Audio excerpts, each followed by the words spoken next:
Thambou lady. This is the Komprek. Sina Komprek ka lady. Kopi full. This is Hawai maton lady. This is Hawai kami. Thoiding dia amut piam yao. Anh ka khap tok thôi.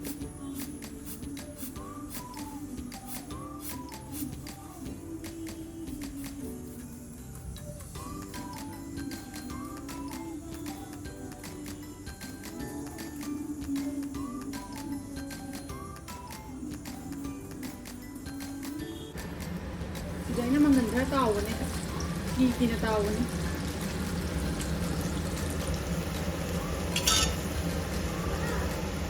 Kalau di bawah kan bukan lagi, ada bukan lagi jadi kan. Tinggal haokhre.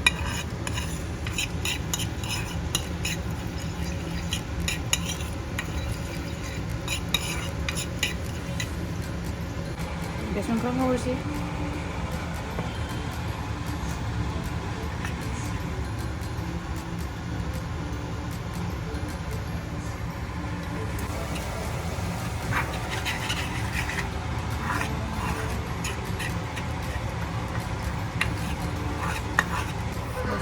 Dia mun jale ka kadang pakai mai je ayam pun order dia ada besun je masuk di mun jale mun jadi yang dia kanan tu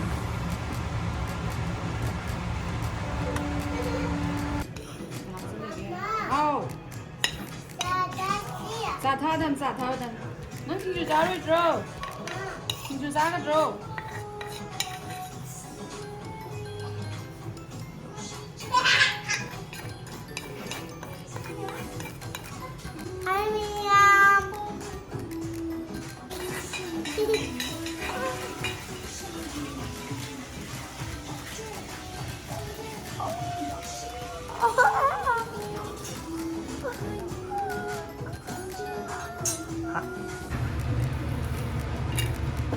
Sa dari kamu.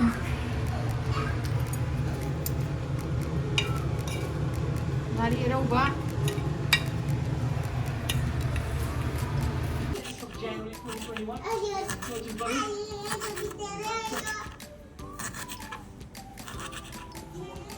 Sudah mulu taruh ketang leh, kau jangan sa mangga ketang leh, Tuningkhok leh, isna kaya punya Anton, dari Komprek sih yang di pasar je.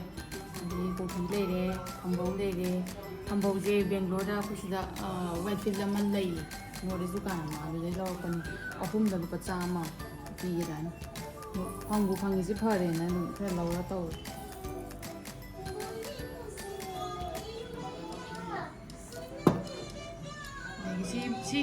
Si Hawai maton jadi dong, si dukan jadi lalu kan,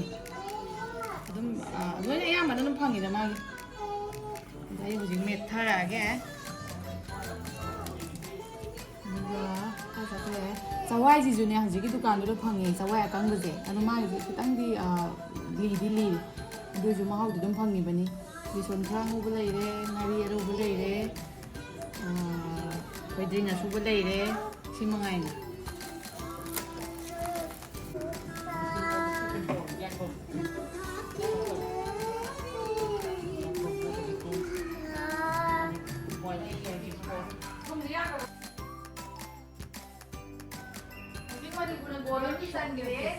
I think it's 25 yards out.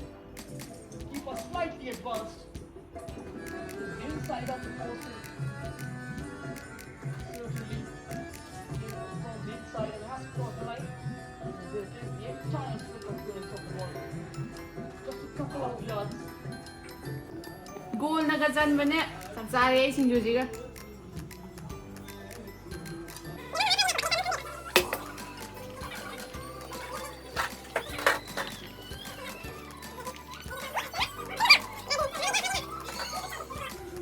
Thoiding hợp rất là ghét.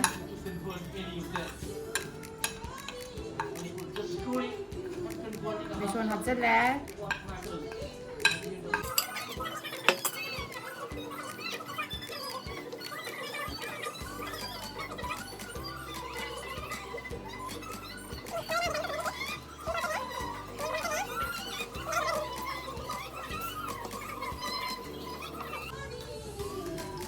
Chawai maton. Got the fish. What is the yacht?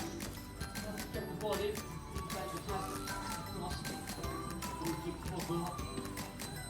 This is my good. We know. Okay, Besan nắm tàu gì?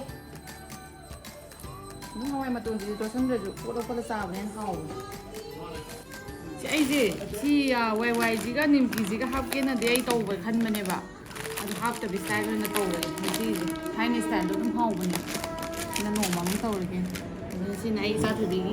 Chị ra hết rồi cái chips cái là. Đó cứ sẽ ra lấy đấy.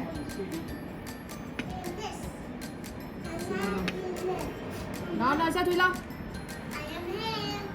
Mà gần thế tàu nó hấp xí ra này nó tàu vào này kia một ngày này cho lên toàn thuộc lên. Lao ấy, không được xí. Ai tía sang cái tàu này.